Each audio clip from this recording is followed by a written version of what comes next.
ጥያቄው ምንድነው? የሰው ልጅ ሲወለድ ከእምነት ጋር አይፈጠርም ማለትም እምነትን የሚወርሰው በጊዜ ሂደት ከተገኘበት ማህበረሰብና አካባቢ ነው ብሎ ይህንን አመለካከት ሲያራምድ የቆየና የሚያምን ሙስሊም ከኢስላም አስተምሮ አንጻር እንዴት ነው የሚታየው ይላል።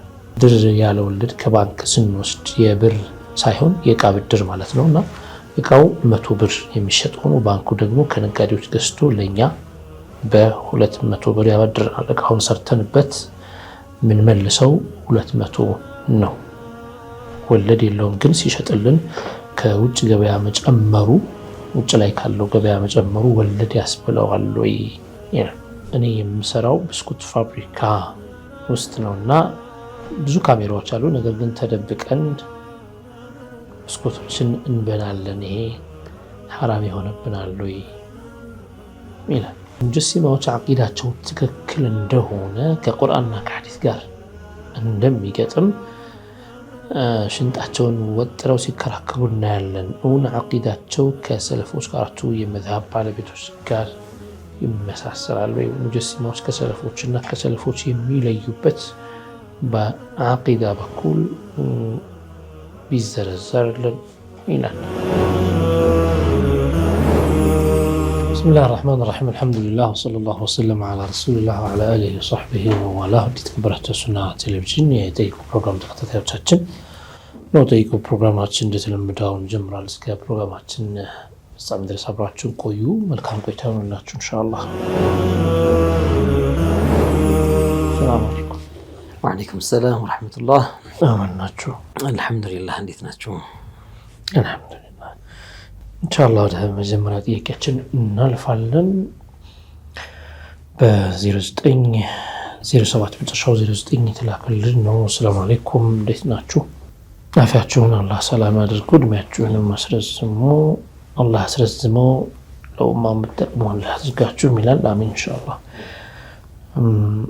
ጥያቄው ምንድነው? የሰው ልጅ ሲወለድ ከእምነት ጋር አይፈጠርም ማለትም እምነትን የሚወርሰው በጊዜ ሂደት ከተገኘበት ማህበረሰብና አካባቢ ነው ብሎ ይህንን አመለካከት ሲያራምድ የቆየና የሚያምን ሙስሊም ከኢስላም አስተምሮ አንጻር እንዴት ነው የሚታየው ይላል።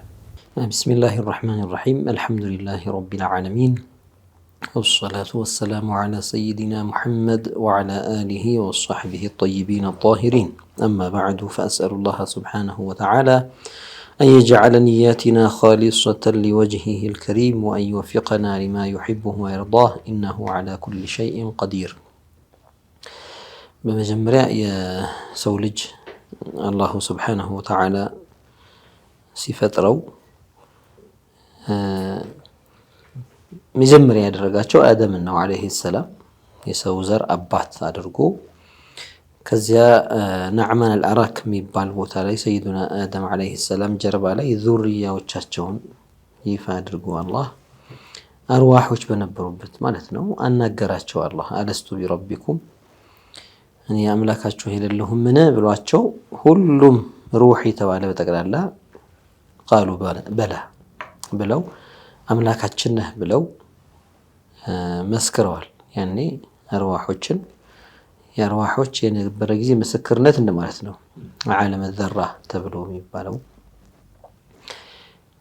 ከዛ በኋላ ግን ሰዎች ሲፈጠሩና አርዋሖቻቸው ወደ ሰውነታቸው ሲቀላቀሉ ይህንን ነገር ያኒ ይረሳሉ። ያንን ዓህድ ያንን ወዓድ አሁን እኛ ራሳችን ባይነገረን ኖሮ እንዲህ የሚል ነገር ተከስቷል ባይባል ኖሮ በራሳችን አስተውሰን አው እንዲህ እኮ ማረግን አስተውሳለሁ ዓለም ዘራ ላይ አንልም ማናስተውሰው ነገር ስለሆነ። ነገር ግን ቃቢልያውን ዝግጁነቱን استعدادን ለኢማን ኢማን የሚባለው ነገር ተውሂድ የሚባለው በአላህ ማመን ጌታ አንድ ነው፣ ሸሪክ የለውም፣ አይወለድም፣ አምሳያ የለውም፣ ብጤ የለውም ከምንም መክሉቅ አይፈልግም የሚለውን ነገር ለመረዳትና ለመቀበል ጁሁዝያው ዝግጁነቱ استعداد ኖሮት ይፈጠራል يعني كل مولود يولد على الفطرة ሲባል ይህንን ቃቢልያ ይህንን ለመቀበል ፍቃደኝነቱ ዝግጅቱ የውስጥ ምንም አይነት ማንያ ነገር እንደ አስል እንደ ፊጥራው እንደ ፈጣጠሩ የሚከለክል ነገር ሳይኖር ይፈጠራል ማለት ነው وأبواه يهودانه أو ينصرانه أو يمجسانه የሚለው ያው ከዛ በኋላ ይህንን على مقتضى العهد ዓለም الذرة ላይ ወይም ደግሞ አርዋሖችን አላህ ቃል ያስገባቸው ጊዜ ያኔ የነበረውን ቃል ለመፈጸም የመተግበር እሱ የሚያስይዘውን ነገር ለመስራት ያ ቃል የሚያስይዘውን ወይም ደግሞ የሚያስከትለውን የትግበራ ኢማን ለመያዝ ዝግጁነቱና استعدادው ሰውየው ላይ አለ በፊጥራው ከዚያ በኋላ ግን ሲወለድ የነሷራ ልጅ ሆነና አባቱ ይዞት ወደ ከኒሳ ወስዶት ያስጠምቀዋል ያው በዛን ጊዜ እንኳን ምንም አያውቅም ከጊዜ በኋላ የነሱን ሃይማኖት ያስተምሩትና ልጁ የነሱን እምነት ይዞ ያድጋል يهودانه أو ينصرانه ወይም ይሁዳ ያረጉታል ወይ ነሷራ ያረጉታል ወይ መጁሳ ያረጉታል ይላል ነብዩ ሰለላሁ ዐለይሂ ወሰለም ይህ ከሆነ የሰው ልጅ እንደ ሁክም ሸርዒ ሲወለድ ከተወለደባቸው አባትና እናት ሃይማኖት ከዚያ ውስጥ የሚካተት ተደርጎ ነው ሁክም የሚሰጠው የነሷራ ልጅኛ ነሷራ ነው ምንለው የይሁድን ልጅ ይሁዲ ነው ምንለው የሙስሊም ልጅ ሙስሊም ነው ምንለው እንጂ አንዳንዶች አዋሙ الناس ጋር የተሰራጨ ንግግር አለ ምን የሚል ነው ያው ምናልባት ነሳራዎች ሊሉት ይችላሉ አላቅም እንደዛ ይሉታል እየተባለ ስለሚወራ ነው ክርስቲያኖች ሰው ሲወለድ ሙስሊም ሆኖ ነው የሚወለደው ብለው ሚሉት ነገር አላቸው ሙስሊሞች ለዚያ ነው ሄደው የሚያጠምቁት ወይም ክርስትና የሚያስነሱት የሚያስጠምቁት የመሳሰሉ ይባላል ክርስትና ማስነሳት የሚባለው ገና ክርስቲያን አልነበረም የሚለው ስለሚያስይዝ እነሱ ያው ክርስቲያን አልነበረምና ወደ ክርስትና ወሰድ ነው ብለው ሚሉት አካሄድ ሊሆን ይችላል እኛ እንደ ሙስሊም እንደ እስልምና ህግ ክርስቲያን ልጅ እነሱ 40 ቀን አይደል የሚያስጠምቁት مثلا በዚህ ቀን ተብሎ ጊዜ ያለው በተወለደ በነጋታው ይሞት በተወለደ በ10ኛው ቀን ቢሞት እነሱ ማስጠመቅ የሚባለው ነገር ሳይሰሩ ቢሞት እስልምና ምንድነው የሚለው ላሸክ ህፃን ልጅ ለአካለ መጠን ሳይደርስ ከሞተ ነገ ቂያማ ቀን ተጠያቂነት የለበትም قبل البلوغ ስለሞተ ግን ሙዓመላ ስናረጋው የምን አይነት ሙዓመላ ነው የምናረጋው የሙስሊም ሙዓመላ ነው የምናረጋው ይሄን ህፃን ልጅ ወስደን ሙስሊም መቃብር መቅበር እንችላለን ለሙስሊሞች ወቅፍ የተደረገ መቃብር መቅበር ይቻላል አይቻልም እንሰግድበታለን ይሄን ልጅ አይቻልም طيب ማጠብና መከፈን ችግር የለው ግን ሙስሊም መቃብር ውስጥ መቅበር አይቻልም ሊሰገድበትም አይቻልም ምንም እንኳን ነገ የሚጠየቅ ልጅ ባይሆንም እንኳን يعامل معاملة والديه በተባዕያ ወይም በተከታይነት አባቱን ተከትሎ ወይም ለአባቱ የሰጠነውን ፍርድ አስከትለን ለልጁም ሰጥተናል በሚባልበት ተባዕያ የሚባል ፍርድ አለ በዚያ ፍርድ መሰረት ይሄን ልጅ የክርስቲያን ሙዓመላ ነው የምናደርገው የይሁዲ ልጅ ከሆነ የይሁዲ ሙዓመላ ነው የምናደርገው ማስጠመቁ አይደለም አሁን በእስልምና ሁክም ክርስቲያን አደረገው የሚባለው አስጠምቆት ክርስቲያን አደረገው ተብሎ አይደለም እስልምና ላይ ፍርድ ቢፈርደው እንማ ከክርስቲያን አባትና እናት በመወለዱ ብቻ ሁክም ምን ሰጠው የክርስቲያኖችን ሁክም ነው ሙዓመላ የምናደርገው ከዚህ አንፃር ከመማርና ከመቀጣት አንፃር ካየነው ላሸክ የላካለ መጠን ሳይደርስ የሞተ የካፊር ልጅ ምንም እንኳን ዘማሪ ቢሆንም እንኳን ቤተክርስቲያን እየሄደ በልጅነቱ እነሱ የሚሉትን ቢል ቢሆንም ኩፍር ንግግር የሚናገር ቢሆንም የልጅነትም ቢሆን እንደው ልቡ ላይ የያዘው ያ ቢሆንም ግን እኛ ካካለ መጠን በኋላ ነውና ሰው ተጠያቂ የሚሆነው ሙከለፍ ከሆነ በኋላ ነውና በአኺራ ላይ ግን አይጠየቅም ነው ማለት ነው። ስለዚህ ይህንን ይዘን አንድ ሰው ጠያቂያችን በጠየቀው መልኩ ያለ እምነት ነው የሚወለደው ብሎ ያስብ ነበረ። ከዚያ በኋላ እንግዲህ የአባቱን የእናቱን የምናምኑን እምነት ይከተላል እንጂ ሲወለድ ሙስሊም ሆኖ ይወለዳል ብዬ አላስብም ነበረ ያለ ሰው አሁንም ቢሆን ያኛው ሐዲስ ሙስሊም ሆኖ በሙስሊም ሁክም ይወለዳል የሚልን ትርጉም አይሰጥም። ኩሉ መውሉድን ይውለዱ ዐለል ፊጥራ የሚለውን አንዳንዶች አዛብተው ስለሚተረጉሙት ነው። የሙስሊም ሁክም ተሰጥቶት ነው የሚወለደው ሁሉም ልጅ አይባልም። ቢደሊል ተጥቢቅ ላይ ስንመጣ ይህ የክርስቲያን ልጅ የይሁዲ ልጅ በሁለተኛው ቀን በሳምንቱ በወሩ ቢሞት እነሱ እንኳን ክርስትና አስነሳ ነው ሳይሉ አስለን የነሱ ስራ እኮ እምነቱ የሚቀይረው ነገር እኮ አይደለም። ሄዶ ማስጠመቃቸው አይደለም እኮ ልጁን ክርስቲያን ያደረገው። ለምን ላ ያዕተቂዱ ሸይአን ጨቅላ ልጅ ምንም ነገር ገና እንኳን መለየት እንኳን ማይችል ልጅ የሚያየውን ነገር መለየት እንኳን ማይችል ልጅ እምነቱ በቃ ጌታዬ እንደዚህ ነው ብሎ ወይም ደግሞ ኢየሱስ ነው ጌታዬ እንዲህ ነው ብሎ ያምናል ብሎ ማለት ገና በጨቅላነቱ አይታሰብም። ስለዚህ ሁክም የተሰጠው ስለመነከሩና ለመነከሩ አይደለም። ኢነማ በተባዕያ ነውና በፍርድ ነው በተከታይነት ነውና ይሄኛውን ሐዲስ ያለ አግባብ ትንሽ ጠመም አድርገው የሚተረጉሙ ሰዎች የተሳሳተ አካሄድ ነው ማለት ነው። አካሄዱ ወይም አተረጓጎሙ ትክክለኛ አይደለም። ስለዚህ አይጎዳውም ሙስሊምና ምንም ችግር የለውም። ያኒ ለአስተሳሰቡም ያኒ እንደ ሁክም ደረጃ ሙስሊምም የሙስሊም ፍርድ አንሰጠውም የማንም ፍርድ አንሰጠውም ከሆነ እናስተምረዋለን። ላ የሙስሊም ልጅ የሙስሊም ፍርድ እንሰጠዋለን። من حيث المعاملة ያው የክርስቲያን ልጅ ደግሞ የክርስቲያን ሙዓመላ ነው እናደርገው የሚለው ይሄ መታወቅ አለበት። ስለዚህ ከእምነት ጋር አይፈጠርም የሚለው አባባሉ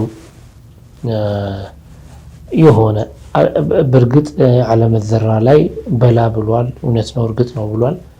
ነገር ግን እምነት የሚባለው ደግሞ የሚያሟላቸው ክራይቴሪያዎች ስላሉ ያ ስላልተሟላ ነው እምነት የለውም ልንለው የምንችለው። ዶክተር እምነት በሐቂቃ ገና የሚወለድ ልጅ እምነት የለውም። እምነት ማለት እኮ ሰውየው የሚያምነው ነገር ማለት ነው። ገና መች هو الذي أخرجكم من بطون أمهاتكم لا تعلمون شيئا ምንም ነገር የሚያውቀው ነገር የለም። ምንም ማያውቅ ልጅ አምኗል ቢባል አይሆንም።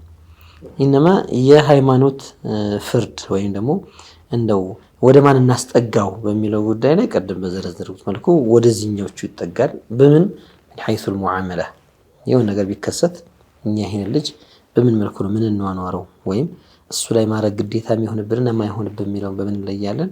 እንደ አባቱና እንደ እናቱ እምነት ብለን ቅድም ዓለም ዘራ ስታነሱ ዶክተር አንዳንድ ነገሮች አሉ ማለት አላደረግናቸውም ግን የሆነ ሲደረጉ ምናቃቸው ይመስለን ከአንነው አሁን የተሰራው ነገር ከዚህ በፊት ማቀው ግን አሁን ነው ጉዳዩ እየተከናወነ ያለው። ይሄ ነገር የቀደመ የሰው ልጅ ወይ የሆነ ነገር ቀድሞ የሚያሳውቀው ነገር አለ ወይስ ከዓለም ዘራ ጋር የተገናኘ ነገር ነው ወይስ እንዴት? ምናልባት ሌላ ርዕስ እንደውም ዑለማዎች ይሄን ነገር አትከታተሉት ይላሉ። አንዳንዴ ኸያልም ሊሆን ይችላል። ያኒ የሆነ ነገር ይሄን ነገር እንደዚህ ሲሆን አይቼ እኮ ነበረ በሐቂቃ አንዳንዴ ዝም ብሎ ተርጉሞ ጽፎት በዚህ ሰዓት እንዲህ ነገር አይቻሉ ጽፎት ከዛ በኋላ ገጥሞት አይደለም የሚታየው። ኢነማ ለክ ሲገጥም ይሄ ነገር እንደዚህ ተከሰቱ ከዚህ ቤት አልሆነም እንደሚል ነገር ሁላችንም ኻጢራችን ላይ ይመጣብናል። እንዲህ አይነቱ ነገር لا تتبعه ለምንድን ነው ሲባል የሆነ ምንም አይነት ተጨባጭ ነገር አይደለም። የሆነ የምትጨብጠውና የምትይዘው የምታረጋግጠው ነገር ሳይሆን ኢነማ ያ ነገር ሆኖ ነው። ያንን ነገር ዝም ብለህ ስታየው የሚያጋጥም ነገር ሊሆን ይችላል። ኸያልህ ላይ ወደፊት ከዚህ በፊት እኮ ተከስቷል የሚል ነገር የሆነ ማንጸባረቅ ነገር ሊታይበት ይችላል። ሐቂቃም ላይ አይሆን ስለሚችል ማለት ነው።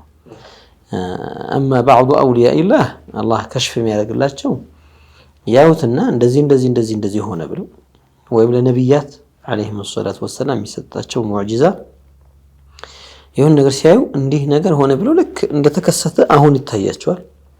ከጊዜ በኋላ የተናገሩት ነገር አንዳንዴ ከሞቱም በኋላ ሊሆን ይችላል ሲተገበር ይታያል። ይሄ የሩቁን አላህ ከፍቶ አሳይቷቸው ነው ይባላል። በእኛ ላይ ግን የሚመጣብን አእምሯችን ላይ ይሄ ሁላችንም የሚያጋጥመን ነገር ስለሆነ የሆነ ከሆነ ሰው ጋር ሰው ሲገናኝ እንዲህ ከዚህ በፊት እኮ እዚህ ቦታ ላይ በእንዲህ አይነት ሁኔታ ከዚህ ሰው ጋር ስገናኝ አይቻለሁ ይላል። ወይም ደግሞ ልክ ይሄን ክስተት ከዚህ በፊት እንደቀድሞ እንደተከሰተ ነገር አእምሮ ላይ ይመጣበታል ወዲያውኑ ማለት ነው። ወዲያው በዛች ቅጽበት ማለት ነው። በዛች ቅጽበት እና ይሄንን ተተቡዕ አያደርገውም። ምክንያቱም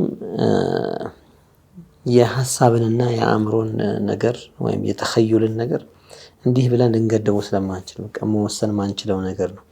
ብዙ ነገሮችን ተኸዩል የማድረግ የማመሳሰል፣ የማምታታት ያልሆነውን የሆነ አስመስሎ የመቅረጽ እንዲህ አይነት ነገሮች ሊኖሩበት ስለሚችሉ ማለት ነው። ለወልዮቹ ቀድሞ የሚያሳያቸው ጋር ምንም ያገናኝ ያኛው ራሱን የቻለ ነው። ያኛው በእስቲቃማ የሚገኝ ከራማ ነው። እንዲህ አይነት ነገሮችን ተናግረዋቸው ሆነው የሚከሰቱ ናቸው። ስለዚህ እንዲህ ሲሆን አየሁኝ ይላሉ። ያ ነገር ቆይቶ ሲሆን ይታያል። ምስክር አለ። ይህ ነገር ቀድሞ እንዳዩ ሲናገሩ በተናገሩበት ሰዓት የደወነ የሰማ ከነሱ ጋር ተቀምጦ ያሉትን ነገር የያዘ ሰው አለ። ወቅቱ ሲደርስ ሲያየው ምስክር ይሆናል። አእምሯችን ግን እኛ ራሳችን ለራሳችን ግን መቼ ብንባል እኮ ተዛ አይደለም። አሁን ነገር ራሱን እኮ አይቼው ነበርና መቼ ብትባል አናቆም ነው የሚለው። ስለዚህ ያን ክስተት ካየ በኋላ መምሰሉ እንደ እንትን የሚወሰድ አይደለም። ያን ዝም ብሎ ማለፍና መተው ነው። አንድ ወልይ ናቸው ይባላል ያላህ ሰው ከደረሳቸው ጋር እየሄዱ የሆነ ኮረብታማ ቦታ ላይ ነው እንደዚህ ሜዳ አጋጠማቸውና ደረሳቸውን ይህን ከተማ ታየዋለህ አሉት ይባላል። ደረሳቸው ምንም የሚታየው ከተማ የለም። ይህን ከተማ አጂብ አሉና ከዛ ከስንት ዓመት በኋላ ያደረሳ በዛ አድርጎ ሲያልፍ ብቻውን እሳቸው ያሉት እንትን ከተማ ሆኖ አገኘው ይባላል። እና አንዳንዶቹ ቀድሞ የሚያሳያቸውን ነገሮች ይሄ ከዚህ ጋር ግንኙነት የለውም ማለት ነው። መርሐባ። ወደ ተከታዩ ጥያቄ ስናልፍ በ0984 83 መጨረሻው 68 ሰላም አለይኩም። ወአለይኩም ሰላም። ብድር ያለ ወለድ ከባንክ ስንወስድ የብር ሳይሆን የእቃ ብድር ማለት ነውና እቃው 100 ብር የሚሸጥ ሆኖ ባንኩ ደግሞ ከነጋዴዎች ገዝቶ ለኛ በ200 ብር ያበድራል። እቃውን ሰርተንበት ምን መልሰው 200 ነው። ወለድ የለውም ግን ሲሸጥልን ከውጭ ገበያ መጨመሩ ውጭ ላይ ካለው ገበያ መጨመሩ ወለድ ያስብለዋል ወይ? መልሱ ባጭሩ ወለድ ያስብለውም ነው። ይሄ በዱቤ ሽያጭ ሂደት ነው። የዱቤ ሽያጭ ከዚህም በፊት በተደጋጋሚ ገልጸነዋል። ማንኛውም ነጋዴ አሁን በካሽ ቢሸጠው ወዲያውኑ ወደ ገንዘብ ስለተቀየረ ገንዘቡን ሌላ እቃ አምጥቶበት እንደገና ሊሸጠው ይችላል። ስለዚህ ከዚህኛው ጋር 100 ብር ቢያተርፍ ነገም አምጥቶ ቢሸጠው ሌላ 100 ብር ቢያተርፍ ከነገ ወዲያም አምጥቶ ቢሸጠው 100 ብር ቢያተርፍ እንዲህ እያለ በወር ውስጥ 3 4 5 10 ሊሸጠው ይችላል። ያንን ነገርና ሊያተርፍለት ይችላል። ነገር ግን በዱቤ ሲሸጠው አሁን እጁ ላይ መግባት የነበረበት ብር ሳይገባ ሰው እጅ ላይ ይቀመጣል። በዚያ ምክንያት በዚያ ገንዘብ ሌላ እቃ አምጥቶ ሊሸጥና ሊያተርፍ ስለማይችል ያንን አስቦ እኔ አሁን ገንዘቤ ሊያዝብኝ ነው የምሰራበት ነው በዱቤ ከሸጥኩኝ ተያዘብኝ እንደማለት ነው። ስለዚህ ይሄ ከሆነ እኔ በኖርማል ዋጋ መሸጥ የለብኝም፣ ጨምሬ ነው መሸጥ ያለብኝ። ገበያው ላይ ሲታይ 100 ብር ነው፣ እኔ በ200 ብር ነው ሸጠው በዱቤ ሲሆን። ይሄው በካሽ ከፈለክ 100 ብር፣ በዱቤ ከፈለክ ደግሞ 200 ብር ነው ሸጥልህ ካለ ምንም አይነት ችግር የለውም። ይሄ ወለድ አይደለም። ለምንድነው? ነፃ ግብይት ነው። ሸርዕ የፈቀደው ነው። አላሁ ስብሓነሁ ወተዓላ በፈለግነው እንድንሸጥ ኢዝን ሰጥቷል። ያኒ በሙሉ ሙሉ ትርፍ አንዳንዴ 100% እንደሚባለው ሰው አትርፎ ሊሸጥ ይችላል። የ100 ብር ቀን 100 ብር አምጥቶት 200 ብር ሊሸጠው ይችላል። ሲፈልግ 10 እጥፍ ሊያተርፍበት ይችላል። የ100 ብር ቀን 1000 ሊሸጠው ይችላል። አልተገደበበትም። ሸሪዓ ከዚህ በላይ እንዳታተርፍ አላለውም። ዱቤ ሲሆን ሂሳቡን ያሰለዋል። ዱቤ ሽያጭ ማለት ገንዘብ ሰው እጅ ላይ መቀመጥ ማለት ነው። እጅ ላይ አይገባም። እጅ ላይ ገንዘቡ አለመግባቱ የምፈልጋቸው ማቴሪያሎች እንደገና ፕሮዳክቶች ገዝቼ ወይም ደግሞ ዑሩድ የሚሸጡ እቃዎችን ገዝቼ መሸጥ አልችልም፣ እታሰራለሁ። እንግዲህ ያው ገንዘቤ በዱቤ የሚሄድብኝ ከሆነ የሆነ ነገር ይዞልኝ መምጣት አለበት ብሎ ያን ታሳቢ ማድረግ የ1000 ብሩን እቃ 1500 ብር ነው የሚሸጠው ቢል ይሄ ምንም ችግር የለውም። ባንኮች በአሁኑ ሰዓት የሚሰሩት ያው እናውቃለን ለተበሩዕና ሰውን ለማገልገል በነፃ ለማገልገል የተከፈቱ ተቋሞች አይደሉም። ምክንያቱም ሰዎች ቢዝነስ አስበው ነው ትልቅ ቢዝነስ ነው ብለው ነው ባንኮች ውስጥ የሚገቡት። ምንድነው ጥቅማቸው? የሰው ገንዘብ በአደራ መልክ እያስቀመጡ ሰው ሲመጣ እንካ ማለት እንዳልሆነ ይታወቃል። ወይ ደግሞ 100 ብር አበድሩኝ ሲላቸው 100 ብር ይበድራሉ ጠብቀው 100 ብሩን መቀበል። ይሄ አይደለም አላማቸው፣ እንደዛ አይደለም። አኪድ ገንዘቡን ሊያተርፉበት ከዛው ጎን ለጎን ደግሞ ገንዘብ ወደ እነሱ ስለሚገባ እስቲስማር ለማድረግ ሌሎችን ስራዎች ለመስራት ይጠቀሙበታል። ስለዚህ ነጋዴ ሊሆን ይችላል ወይም ተጠቃሚ ሊሆን ይችላል። የሆነ እቃ ገዙልኝ ሲላቸው መርሐባ ብለው ከሰፕላየሮች ከአስመጪዎች ወይ ደግሞ አቅራቢዎች ከአከፋፋዮች እቃ ሊገዙለት ይችላሉ። አሁን ገዙለት የሚለው መግባቢያ ቋንቋ ነው እንጂ እንደ ውል ከተካሄደ ግን ገዙለት አይደለም፣ ወኪል አይደሉም። ኢነማ ገዝተው ሸጡለት ነው የሚባለው። ገዝተው ሸጡለት ነው። ያችን ሲገዙለትና ሲያስረክቡት በ200 ብር ሂሳብ ሽጠንልሃል በሚል እሳቤ ማለት ነው። ያው አሰራሩ መሆንም ያለበት እንደዛ ነው። ሸሪዓዊ ይዘቱን ሄዶ እንዲጠብቆ እንዲሄድ ከገዙ በኋላ እነሱ መረከብም አለባቸው። ያልተረከቡትን እቃ መሸጥ ስለማይቻል ባንክ ይሁን ግለሰብ ይሁን ነፍስ ሸይ ፈርቅ የለውም፣ ልዩነት የለውም። ከተረከቡ በኋላ ሰው ሊልኩ ይችላሉ። ይህንን ጉዳይ የሆነ ፐርቼዘር ሊኖራቸው ይችላል። ባንክ ውስጥ የዚህ የሆነ ኮሚቴ የተዋቀረ እቃውን ዋጋ የሚያጣራ ምን የሚያደርግ ሊኖራቸው ይችላል። ሰው ይልካሉ። መቼም ባንኩን ወክሎ ውል ከአቅራቢው ድርጅት ጋር ከአምራች ድርጅት ጋር ይስማማል። ስንት ነው? 1 ካርቶን 100,000 ብር ነው መሰለን 10 ካርቶን 1 ሚሊዮን ብር ከገዛ በኋላ አቀል ወደ ከሻጭ ውጪ የሆነ ቦታ መውጣት አለበት ይላሉ። ከሻጭ ውጪ የሻጭ ድርጅት ውስጥ እዛው ባለበት እዛው መሸጥ አይሆንም። ገዝቶ እዛው መሸጥ አይሆንም። መረከብ የሚባለው ነገር ሚጫን ከሆነ መውጣት አለበት። በትንሹ ወደ ጎዳናውም ይሁን ይወጣ ወደ መንገዱም ይወጣ የጋራ የሚባል የሰዎች በጋራ የሚጠቀሙበት። ከዛ በኋላ ነው ባንኩ ያንን እቃ በዚህ ዋጋ ሽጠንልሃል ብለው ሽያጩ የሚያከናውነው። ያው ሲስተሙ ላይ እንዴት እንደሚያደርጉ ባናቅም ሽያጩ በዚህ መልኩ ከተከናወነ እነሱ 1 ሚሊዮን ብር ገዙት ባንኮቹ ለዚህ ለተጠቃሚ ወይም ለችርቻሮ ሻጭ ይህንን 10 ካርቶን የሆነ ነገር ፕላስቲክ ሊሆን ይችላል ምናምን ይህን 10 ካርቶን በ1 ሚሊዮን 300,000 ብር ሽጠንልሃል ይሉታል። እነሱ በ1 ሚሊዮን የገዙት ትርፍ ፈልገው ነው እና የሚሰሩት በተስማማው መልኩ ሽያጩን ተቀብሎ ይሄዳል ማለት ነው። በዛን ሰዓት ግን ያው ሲሸጡለት ኦልሬዲ ገንዘቡ ስለሌለው በእነሱ ገንዘብ ስለሆነ በዱቤም ሳንትን የሚያደርገው ምናልባት የቤት ካርታ የተለያዩ ነገሮች ማስያዣ በዚህ ሁኔታ ማስያዣ ማድረጉ ችግር የለውም ነው የምንለው። በዚህ ሁኔታ ማስያዣ ሸሪዓ ላይም አለ። ራህን ይባል ነገር አለ። ሰው በዱቤ ሲገዛ ማስያዣ ሊጠየቅ ይችላል። ሻጭ ዱቤ ሽያጭ ሲሸጥ ገዢው ዕዳ አለበት ማለት ነው። ስለዚህ ያንን ምን ያስተማምነኛል፣ በምን ይከፍለኛል፣ መክፈሉን በምን አረጋግጣለሁ፣ ማስያዣ እፈልጋለሁ ብሎ አቅዱ ረህን ለብቻ ይደረጋል። አሁን ኮላተራል ሚሉት በባንክ የማስያዣ ውል ተብሎ ይሄ ብድር ወይም ይሄን በዱቤ የምንሸጥልህ ብድር ሳይሆን ይሄን በዱቤ የምንሸጥልህ ይሄንን ማስያዣ አስይዘህ ነው። ማስያዣው ይመዘገባል። ሰውየው እየተጠቀመበት ያለ ቤት ሊኖር ይችላል፣ እየኖረበት ያለ እየተገለገለበት ያለ እየሰራበት ያለ መኪና ሊሆን ይችላል። ግን በማስያዣ ውል ውስጥ ገብቷል ማለት ነው። ይሄ ራህን ነው። ዕዳውን መክፈል ያቃተው ጊዜ ማስያዣው ይሸጥና እዳው ይከፈላል። የተረፈ ገንዘብ ካለ ወደ ባለቤቱ ይመለሳል። ሙሉ ለሙሉ አይወሰድም።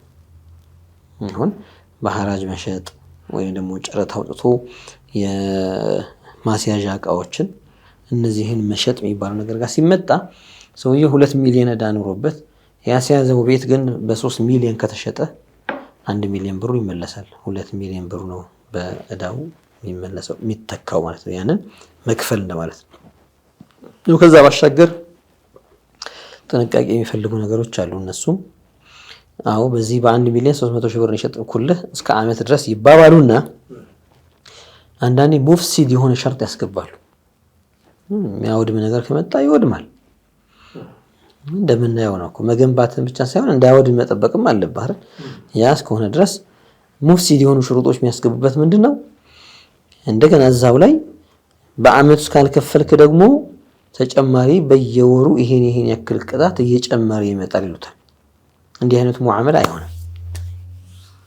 እንዲህ አይነቱ አይሆንም። ወደ ሪባ ይወስዷል።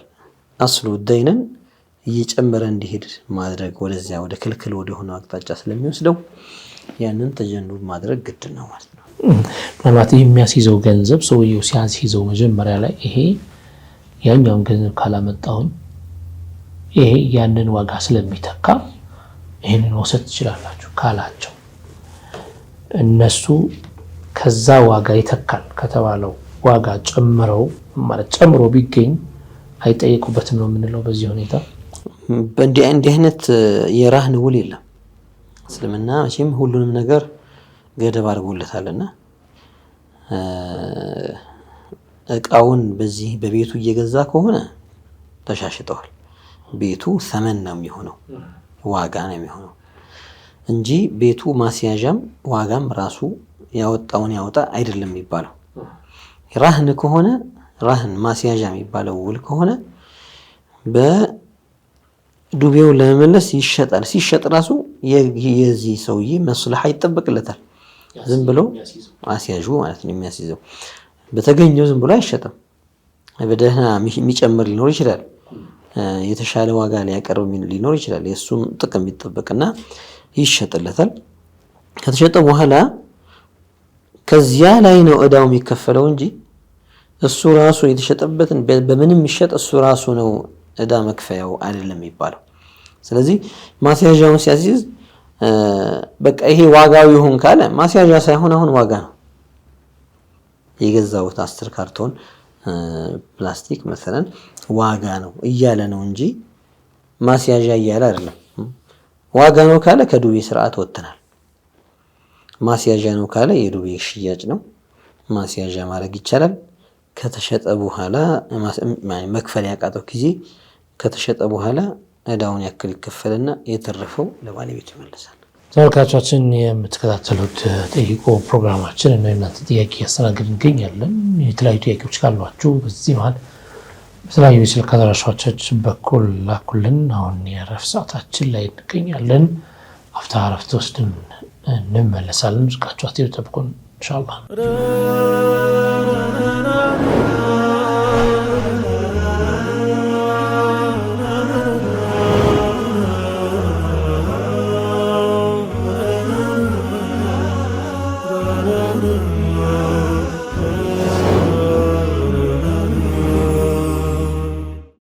ተመሳሳይ ተመልካቾቻችን የምትከታተሉት ጠይቆ ፕሮግራማችንን ነው። አሁንም በድጋሚ አብራችሁን ቆዩ። መልካም ቆይታ ይሆንላችሁ ኢንሻአላህ። 09607901 ሰላም አለይኩም። እኔ የምሰራው ብስኩት ፋብሪካ ውስጥ ነውና ብዙ ካሜራዎች አሉ። ነገር ግን ተደብቀን ብስኩቶችን እንበላለን። ይሄ ሐራም ይሆንብናል ወይ ይላል። ያው መደበቁ ራሱ አንድ ማሳያ ነው። አንድ ሰው የሐላል ነገር የሚሰራ ሰው መደበቅ አያስፈልገውም፣ የሚያሳፍርም አይደለም። ኢዝን ቢኖር ድርጅቱ፣ ፋብሪካው፣ ባለቤቱ ወይም ባለቤቱ ኢዝን መስጠት እንዲችል አድርጎ የመደበው ኃላፊ፣ ያው አንዳንድ ኃላፊዎች ይህን ነገር ኢዝን ይሰጣቸዋል መስለሐውን በማየት ማለት ነው። እንደዚህ አይነት ሰው ፍቃድ እስካልሰጠ ድረስ መብላት ትችላላችሁ። ስትሰሩ እየበላችሁ ስሩ። ያው ስራ ላይ ነውና ብስኩት ነው ደግሞ ሊያጓጓ ይችላል። እንደገና ደግሞ ብዙ ጊዜ የሚሰባበር ይኖራል። እንደዚህ ሲመረት እንደዚህ ነገሮች የሚታለፉ ናቸው በአብዛኛውና ፈቅጄላችኋለሁ የሚል ነገር ኢዝን ካለ ምንም ችግር የለውም። ፍቃዱ ከሌለ ግን እኛ የማምረት እንጂ የመብላት ስምምነት የለንም። እዛ ጋር የመስራት ሰርተን አምርተን እሱ የሚፈልገውን ነገር አድርገን ደሞዛችንን መቀበል ነው ስምምነታችን። ያስከሆነ ድረስ ለመብላት ፍቃድ ያስፈልጋል። ሳይፈቀድለት የበላ ሰው ሐራም ነው ይበላው ማለት ነው። ምናልባት አንዳንድ ሰዎች ቀላል አድርገው ሊያዩት ይችላሉ። እቺ ምን አላት? በትልልቆቹ አይን ደግሞ በጣም ከባድ ይሆናል።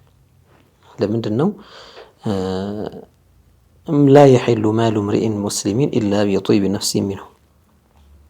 የሙስሊም ገንዘብ ትንሽም ትሆን ብዙም ይሁን የግድ ይሄ እንኳን ይጎዳዋል እቺ እንኳን አትጎዳው ተብሎ አይለይም። ትንሽም ይሁን ትልቅም ይሁን ያለ ኢዝኑ ያለ ፍቃዱ መጠቀም ሐራም ይሆናል።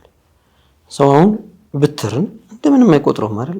ወይ የወንድምህን ብትር እንኳን እንዳታነሳ ያለ ፍቃዱ እና ሙዝዒጅ የሆነ ነገር ስለሆነ እንዲህ አይነት ነገሮች ስላሉ ያው ጥያቄያችን ኢዝን መውሰድ ነው የሚሻለው።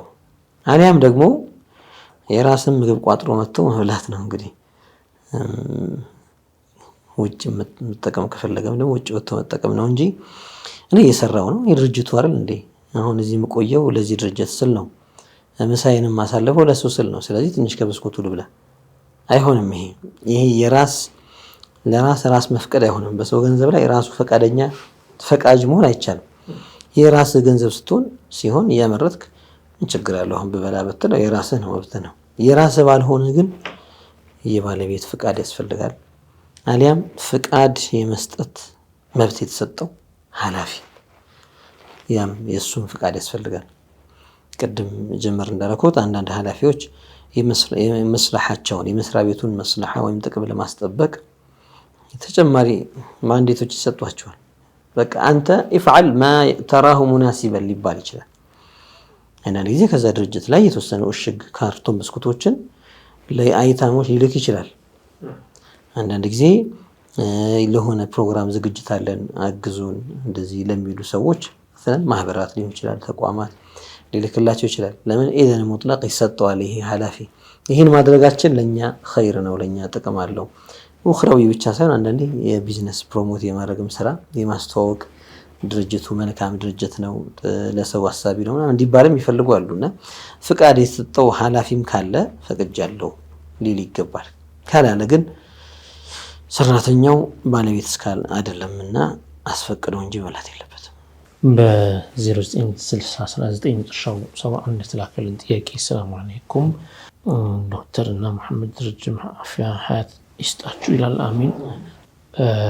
የመጀመሪያው ጥያቄ ደግሞ ጥያቄው አጠቃላይ ምንድን ነው የሚለው ሙጀሲማዎች አቂዳቸው ትክክል እንደሆነ ከቁርአንና ከሐዲስ ጋር እንደሚገጥም ሽንጣቸውን ወጥረው ሲከራከሩ እናያለን። እውን አቂዳቸው ከሰለፎች ጋርቱ የመዝሀብ ባለቤቶች ጋር ይመሳሰላሉ። ሙጀሲማዎች ከሰለፎችና ከሰለፎች የሚለዩበት በአቂዳ በኩል ቢዘረዘርልን ይላል። ሙጀሲማ ማለት ከዴፊኒሽኑ ከገለጻው ስንነሳ መን ያዕተቂዱ ልጅስሚየተ ፊ ሐቅላህ አው መን የቁሉ ዐኒላሂ ሁወ ጅስም። ሙጀሲም ማለት ስለ አላህ ያለው እምነት አካል ነው ብሎ የሚያምን አላህን ቁስ አድርጎ የሚያስበው ማለት ነው።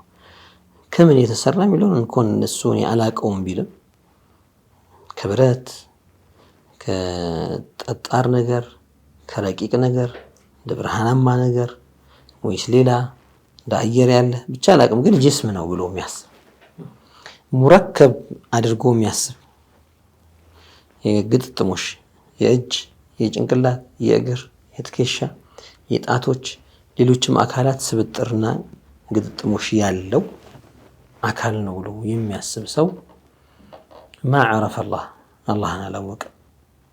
ይሄን ሙጀሲም እንለዋለን። ሙጀሲም የሚለው ቃል አላሁ ስብሓነሁ ወተዓላን ጂስም የሚለውን ቃል የተጠቀሙበት አላህ ጂስም ነው ያሉ በአፋቸው ለነሱም ይሄ ስም ያገለግላል። ሙጀሲሞች ይባላሉ እነሱ። እነዚህ ሰዎች ሁለት አይነት ናቸው። በአፋቸው አላሁ ጂስም የሚሉት ሰዎች ከፊሎቹ የጂስምን ሐቂቃ ቅድም እንዳልነው ያውቃሉ። አዎ እሱ ነው ብለው ይረዳሉ። ጂስምን አካል የሚባለውን ነገር ያስባሉ በአላህ ላይ። ከፊሎች ደግሞ ወደ እነሱ ራሳቸውን ያስጠጉ ናቸው። ቃሉን ጂስም የሚለውን ቃል ይጠቀሙታል። ሲጠቀሙት ግን ሌላ ማዕና ያለው ሌላ ትርጉም ያለው መስሏቸው ነው። ለምሳሌ የሸይ ወይም የመውጁድ የሚል ትርጉም ይዟል ብለው ያስባሉ። አላሁ ጂስሙን ሲሉ አላሁ መውጁዱን ወይም ደግሞ አላሁ ሸይኡን ላከል አሽያ እንደሚባለው ያንን የሚረዱ ሰዎች አሉ ይመስላቸው። ይህንን በቃ እነሱ ያመኑት እንደዛ ነው። ጂስም ማለት ማዕናው እንደዛ ነው ብለው የሚያስቡ አሊያም ሁለት ማዕና አለው። እኛ ለምናውቀው እንደኛ ላለውም ጂስም ይባላል፣ ለአላህ ደግሞ ጂስም ይባላል። ግን ይሄኛው ጂስም አይደለም። ጂስም የሚባለው ማዕና ሳይሆን ሌላ ማዕና ከአንድ በላይ ትርጉም ያላቸው ቃሎች አሉ አይደል? ልክ እንደዛ ለዚህኛውም ያገለግላል ለዛኛው። አሁን መውላ ስንል ፉላን መውላ ፉላን እንላለን እኮ ሰውን። አላሁ መውላና አንተ መውላና እንላለን አላህን። ሁለቱ በአንድ ማዕና ሆኖ አይደለም። ልክ እንደዛው እነሱም ጂስም የሚለውን ለሰውም እንጠቀመዋለን። ይሄ ሙረከብ የተገጣጠመ ለአላህ እንጠቀመዋለን መውጁድ ማለት በሚል ሊያስቡ ይችላሉ። እንዲህ አይነት ሰዎችም አሉ። እንዲህ አይነቶቹ ላይ ዑለማዎች ቃሉን አላህ ላይ በመጠቀማቸው ይከፍራሉ ወይስ አይከፍሩም በሚለው ላይ የተለያየ አስተያየቶች አሉ። ኢዕቲማድ የሚደረገው አይ አናከፍራቸውም ትርጉሙን አያስቡትምና አይረዱትምና የሚለው ነው። ይሄኛው ግን ሙሉ ለሙሉ አላህን አካል አድርጎ የሚያስብ ጭራሽ የሚነካ የሚነካ አድርጎ የሚዳሰስ የሚዳሰስ አድርጎ ሙቀት ወይም ቅዝቃዜ ያለው አድርጎ የሚያስብ ወልዒያዙ ቢላህ ሰውነቱን ከሆነ يعني ሰውነት ብለው የተገጣጠመ ከእጅ ከፊት ከጭንቅላት ከጆሮ ከአይን ከአፍንጫ ከመላስ ከአፍ አው ሁሉም ነገር አለው እያሉ የሚያምኑ ሙጀሲሞች አሉ። هؤلاء كفار እነዚህ ሰዎች ካፊሮች ናቸው። ምናልባት ይህን ነገር ስናገር አንዳንዶች እያከፈሩ እያሉ የሚያወሩ ሰዎች አሉ። በጣም በሚገርም መልኩ ማለት ነውና ያው በኮቴሽን ውስጥ አስገብተን አህባሾች ያከፍሩናል እኛን እነ ፉላን እያሉ ስሙን ላይ ይጠራሉ። ሙጀሲም ብለን በዚህ ማዕና ስንዘረዝር አቤት የሚል ሰው ነኝ እያለ ነው ራሱ። አላህ እንደኔ ነው እያለ ነው። ሌላ እኮ አማርኛ የለውም። እኛ ስለነሱ ነው የምናወራው። ወይም የሆኑ ቃላቶችን እየደረደረ መደበቂያ ያደርጋቸውና في حقيقة الأمر يعتقد في الله الجسمية በሐቂቃው ግን የሚያምነው ጂስሚያ ነው። እውነት በቃ አካል ነው ብሎ የሆነ ግጥጥሞሽማ አለው እንዴ። በየቦታው በየጊዜው ርዕስ ሲነሳ እናስታውሰዋለን እንጂ ስለ ኢስራእና ሚዕራጅ እኮ የሚወራ ሐዲስ ላይ እኮ እዛ ላይ የተጠቀሰ ሐዲስ ተብሎ ቀጥታ ወስደው ተርጉመውት በቀጥታ አላህ ጣቶች አሉት የሚቀዘቅዙ ብለው እኮ የሚተረጉሙ ሰዎች እኮ አሉ። ነብዩ አለይሂ ሰላቱ ወሰለም አላህ ጀርባይ ላይ ትከሻይ ላይ መዳፉን አስቀመጠብኝና የጣቱ ቅዝቃዜ እስከሚሰማኝ ድረስ በይነ ከቲፈየ ተሰማኝ አሉ ብሎ አሁን ያን ነገር ሲወራ ሙእሚን ይሸማቀቃል። ሙጀሲም አለ ወርዷል ይላል። ስለዚህ ቀደም የጠቀስናቸው አይነት ሰዎች እንደሆኑ መታወቅ አለባቸው። እንዲህ አይነቶቹ ተአዊል መደረግ ያለባቸውን ሐዲሶች በቀጥታ ቃል በቃል እየተረጎሙ ለአላህ ሱራን ምስልን ያደረጉለት على ሱረቲ በኒ አደም አድርገው አው على ሱረቲ አደም ነው ብለው የሚያምኑ ሰዎች እነዚህ ሰዎች አላህ ብለው ቢሰየሙትም ማዕረፉሁ ስሙን እንጂ እሱነቱን አላወቁትም። ያኔ ለአላህ በሚገባው መልኩ እኛ ልናውቀው ዋጅብ በሚሆን መልኩ አላወቁትም። الجهل بالصفات يؤدي إلى الجهل بالموصوف. زيد ميبالن سويت أقوال له يالكون زيد مالت رجم كيه هنا شبل أميامر كومنا يالو سونه عندن سو زيد تقوال لسلو يا أجرو تقولوا على هل يقال عرفه؟ لا. الجهل بالصفات يؤدي إلى الجهل بالموصوف إلى العلماء. الله ذاته جسم نو بلو يميامن سو صفاته شو عوارضنا شو الدنيا يتكلم متى شاء ويسكت متى شاء ياله من ناقر سو مشيئون ميمتانا مهين أرجو مياسبو سو كيف يقال بعد هذا عرف الله؟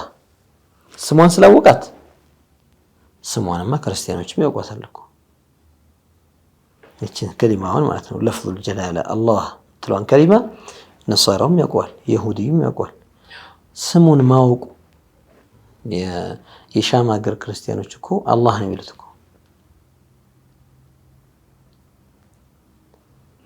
الله ميلون قال سلتتقموا بيتشان خلاص الله بلوال يولد بلوم خلاص انت واچو يبالال አይባልም ሁለት እጅ ባንድ በኩል አለው ብሎ የሚያምን ሰው ሁለቱም ቀኝ እጆች ናቸው ብሎ በዚህ በኩል ሁለት እጅ እንዳለው አድርጎ የሚያስብ ሰው ብዙ አይኖች ሊኖሩት ይችላሉ ምን ችግር የለውም ብሎ ፊት አረግለታለሁ ብሎ ጭንቅላት ሲባል አይ ጭንቅላት አልመጣም የሚል ሰው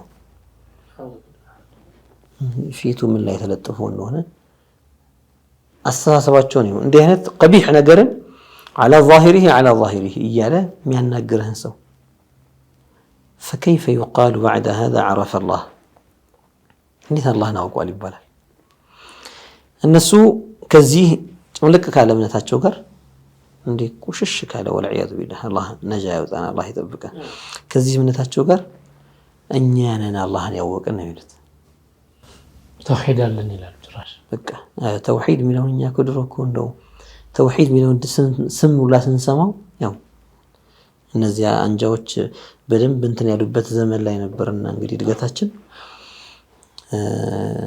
ተውሂድ አቂዳ ሚለውን ቃል ስንሰማው መስጋት ሁላ የስጋት ምንጭ ሁላ እስኪመስል ድረስ ለምን ከሊማውን ወስደው የራሳቸው አድርገውታል ይቺ ተርም የራሳቸው ሆና የኛ ነች ተውሂድ ማለት የኛ ነች አቂዳ ማለት የኛ ነች ብለው ይፎክሩ ስለነበር እና የነሱ እኛ ተውሂድ ላይ ነን እውነተኛ መንገድ ላይ ነን ማለታቸው ኢዲዓ ማ ሁሉም እኮ ኢዲዓ ያደርጋል አንዷ እኮ ምን ይመስለች የሆነ ሴት ትነሳና የዓለም ቆንጆ ነኝ ልትል ትችላለች እኮ ኢዲዓ እውነት አይደለም እኮ ليس كل من ادعى مصيبا እንደዚህ ነኝ ያለ ሁሉ ነው አይባልም እኮ ስለዚህ የነሱ እኛ ሰለፍ ተከታዮች ነን በሰለፍ አቂዳ ላይ ነው ያለነው ማለታቸው ይሄ ፉርሽ ነው ሙጀሲሞች ቁደማእና ሁደሳ ወይ ደግሞ ሙተአኺሩን ብለን ምንላቸው ይኖራሉ የሙተቀዲሞቹ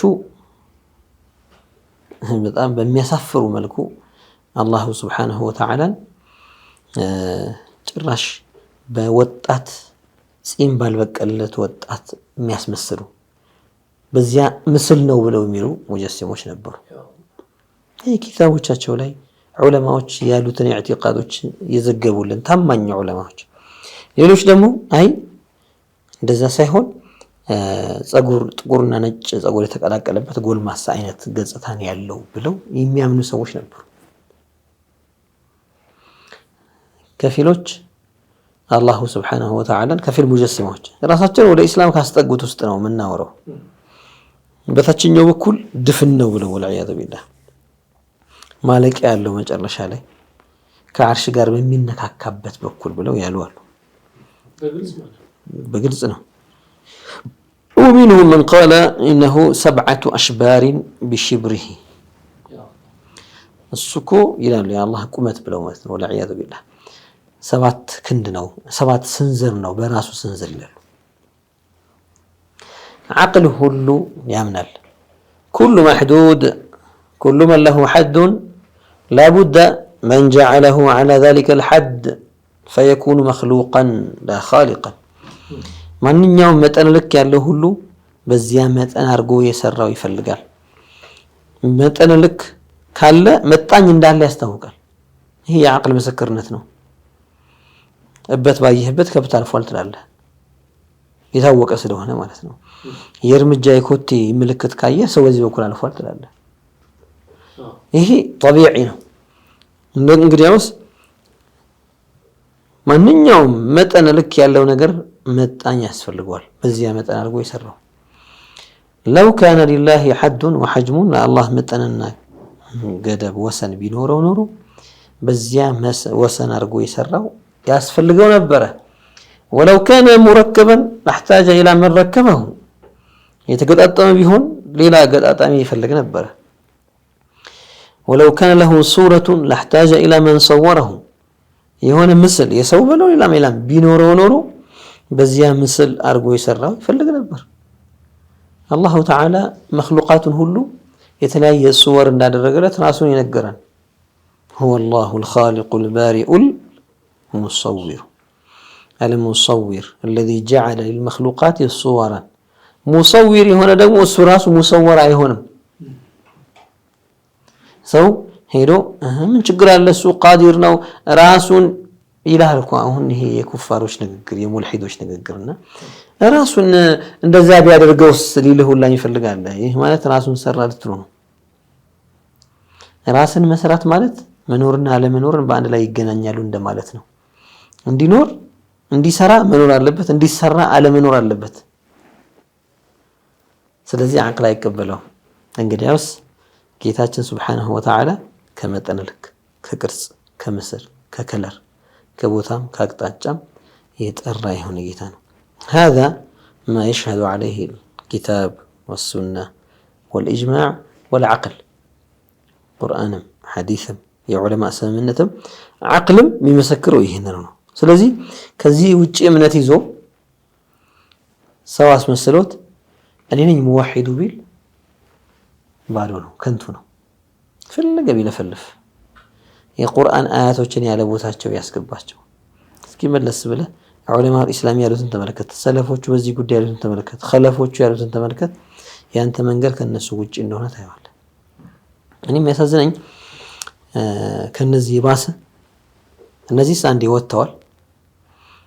ያኒ ወኡሽሪቡ ፊ ቁሉቢሂም التشبيه በቃ ልባቸው ውስጥ ተሽቢህን ጠጥተውታል። ሱብሃንአላህ ተንዚህ አይጥማቸው ስላን ያኒ ባለፈው የጠቀስነው ለይሰ ከሚስሊሂ ሸይ ስትላቸው ወሁወ ሰሚዑል በሲር ብሏል እኮ ይላል። የሚያፈርስ ይመስል ማለት ነውና እንዲህ አይነት በሽታ የተጠናወታቸው ሰዎች ናቸውና እነሱን ትተዋቸዋለህ። ግን በጣም የሚገርመው እነዚህን ሰዎች በተሽቢህ ኩፍር ውስጥ የወደቁ ሰዎችን ሙእሚን ካላረግናቸው ሙስሊም ካላረግናቸው ብለው የሚጣጣሩ ሰዎች ይገርማሉ። አንድ ጥያቄ የምንጠይቃቸው በኢንሷፍ እንዲመልሱ የእናንተ እምነት ምንድን ነው እንላቸዋለን። የእኛ እምነት የአሽዓሪ እምነት ነው፣ የማቱሪዲ እምነት ነው የሚሉት። ያኒ አላሁ ተዓላ ቅርጽ የለውም፣ መጠን የለውም፣ ሙነዘህ ከማ ቃል አቡ ጃዕፈር አጣሓዊ በግልጽ አስቀምጦታል። ተዓላ አን ልሑዱድ ወልጋያት ወልአርካን ወልአዕዳእ ወልአደዋት ላ ተሕዊህ ልጂሃቱ ሲቱ ከሳኢር ልሙብተዳዓት ብለዋል። የእኛ እምነት ይሄ ነው ይልሃል። ይሄ እምነትን ምን ብለን ያዝገው? ኢስላም ወይስ ገይር ኢስላም? እንደው የሚመልሰው ስለምናቅ ነው። ላሸክ هذا هو الاسلام ነው የሚለው ይሄ ነው እንጂ ኢስላም ከዚህ ሌላ ኢስላም አለ ወይ በለው። ከዚህ አሁን አንተ ከምታምነው ሌላ ኢስላም አለ ማለት ሁለት አይነት። አይ ይሄ ነው ኢስላም ማለት ይሄ ነው፣ ትክክለኛው እምነት ማለት ይሄ ነው፣ ትክክለኛው ተውሂድ ማለት ይሄ ነው። طيب ከዚህ የተለየ እምነት ያለው ሰው إن قلت له إنه مسلم ከዚህ የተለየ እምነት ኖሮት ተሽቢህ ተጠናውቶት አላህን ከመخلوቃቱ ጋር ያመሳሰለ አሁን እሱ እኮ ይላሉ፣ ግን ማዕናውን አይፈልጉበትም። ጨዋታ አይደለም የምንፈልገው። ይሄ የሚያምን ሰው ነው የምናወራው። ይህንን ኢዕቲቃድ የሚያደርግ ሰው ጂስሚያን ቦታን ሐድን መጠንን ኢስባቱ الحد لله ብለው እኮ ኪታብ የጻፉ ሰዎች ናቸው እኮ እነዚህ ሰዎች እኮ ይህንን ስለሚያምኑ ሰዎች ነው መጠይቀህ የእነዚህ ሰዎች እምነትም ኢስላም ነው ወይ ትለዋለህ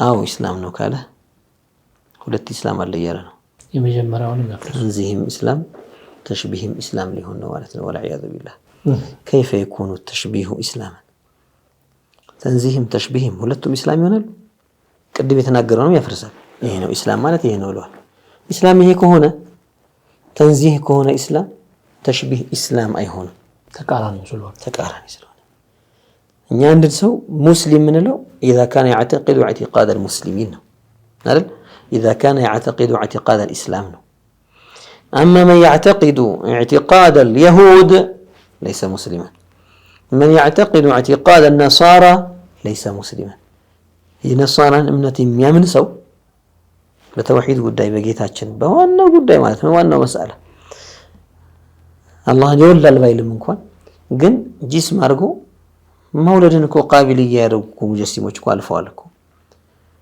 يعني ولو اراد ان يتخذ ولدا لفعل ብሏል እኮ አንዳንድ እኮ ከዚህ በፊት ያለፉ እኮ እነሱ አስላፎቻቸው እኮ ወልዒያዙ ቢላህ ስለዚህ እነዚህ ሰዎች አእምሯቸው የታመመ ሰዎች ናቸው ይህንን እንዲህ አይነቱን ኩፍር እንዴት አርጋችሁ ነው እናንተ ኢስላም ያላችሁት አንድ ሰውን እኔ ሙስሊም ነው ስትሉ ያ من دينه الاسلام ማለት ነው هو يعتقد التجسيم كانكم تسمون التجسيم اسلاما هل تقبلون تجسيم الاسلام ብሎ መጥራት ተቀበሉታላችሁ አይ እንቀበሉም ካላችሁ فاذا هو لا يعتقد اعتقاد الاسلام ኢስላም ማለት ብሎ ጨዋታ አይደለምና ማለት ነውና የነዚህ ነው የሚገርመው ትንሽ መሃል ላይ እንደ አማካይ ሆነው እንንተናም እንዳይከፋቸው እኛ እንዳይከፋን እኛ እኮ ሻሪዮች ነን እሺ እነዛ እንዳይከፋቸው ደግሞ እናንተም ወንድሞቻችን ናችሁ እያለ እንዲህ አይነት የዲን ውስጥ የሚደረግ ጨዋታ አይሰራም ስለዚህ ከመዛሂቦች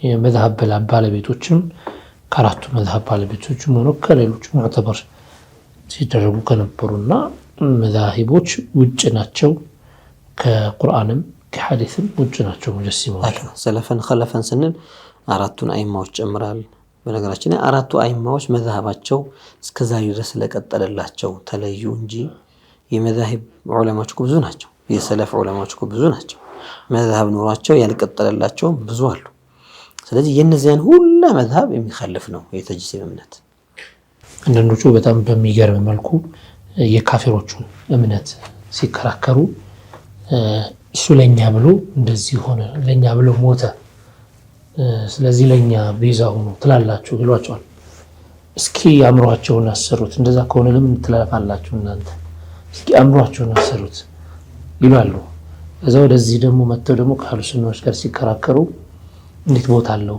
አህሉ ሱናዎች እንዴት ቦታ አለው ትላላችሁ ቦታን ከመፍጠሩ በፊት ቦታ እኮ አልነበረም ሲሏቸው ለምን ትፈላሰፋለህ እዛ ጋር አምሯቸውን አሰሩት ይሉና እዚህ ላሉ ሙስሊሞች ደግሞ አህሉ ሱናዎች ደግሞ ሲከራከሯቸው መልስ ሲያጡ እዚህ አይነት ፍልስፍና ውስጥ አትግባ ይላሉ አቅል ቦታ የለውም ይላሉ አቅል ሃይማኖት እስልምና ውስጥ ቦታ የለውም ይላሉ ጀማሽ ፍልስፍና የምትልሽፋ መልስ ሲያጡ ወይም ደግሞ ሊሸነፉ ሲሆን እዛ ጋር በአእምሮ ማስረጃ ነው ብዙ ጊዜ የሚያሳምኗቸው ዶክተር አስተውላችሁ ከሆነ ሙስሊም ላልሆኑት በአእምሮ ማስረጃ ያመጡላቸዋል እዚህ ጋር አእምሮ ማስረጃ ይሄ ሲሏቸው ይህ ፍልስፍና ማንቀበለው ይላሉና እነዛኛዎቹ እንኳን ይታዘበናል አይሉ እነዛኛዎቹ ካፊሮቹ ሌላ እምነት ተከታይ ነን የሚሉት እንኳን እዚህ ጋር አእምሯችሁን አሰሩ ይያላችሁ እዛ ጋር ከራሳ ማለት ሙስሊም ከአህለ ሱና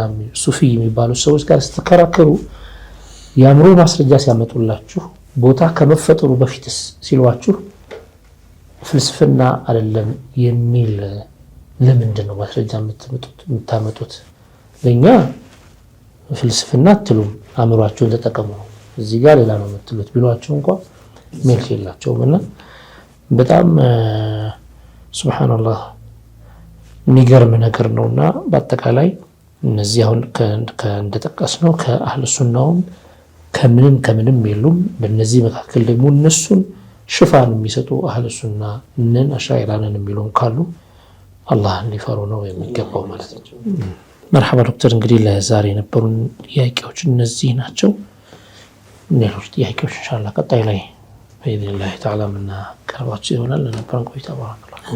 ተመልካቾቻችን የተከታተላችሁ የነበራችሁት የጠይቁ ፕሮግራማችን ይህንን ይመስል ነበር። ከተለያዩ አቅጣጫዎች ጥያቄዎቻችሁን የላካችሁልን የዛሬ ፕሮግራማችን ላይ አስተናግደናቸዋል። ኢንሻአላህ በተለያየ ጥያቄ ካላችሁ ደግሞ ኢንሻአላህ በተለመዱ የስልክ አድራሻዎቻችን በኩል ላኩልን፣ አስተናግደን ወይም አዘጋጅተን የምናቀርብ ይሆናል። አብራችሁን ስለነበራችሁ ስለተከታተላችሁን በእጅጉ እናመሰግናለን። የፕሮግራሙ የጁምዓ ምሽት 3 ሰዓት እንዲሁም ደግሞ እሁድ ቀን 7 ሰዓት ወደ እናንተ ይተላለፋል። በተመረጡ ቀናቶች እነዚህ ሁለት ፕሮግራሞች ይደገማሉ፣ በድጋሚ ይተላለፋሉ። መመልከት ትችላላችሁ። እኛ በቀጣይ እስከምንገናኝ ድረስ ከወዲሁ እንሰናበታለን። ወሰላሙ አለይኩም ወራህመቱላሂ ወበረካቱ።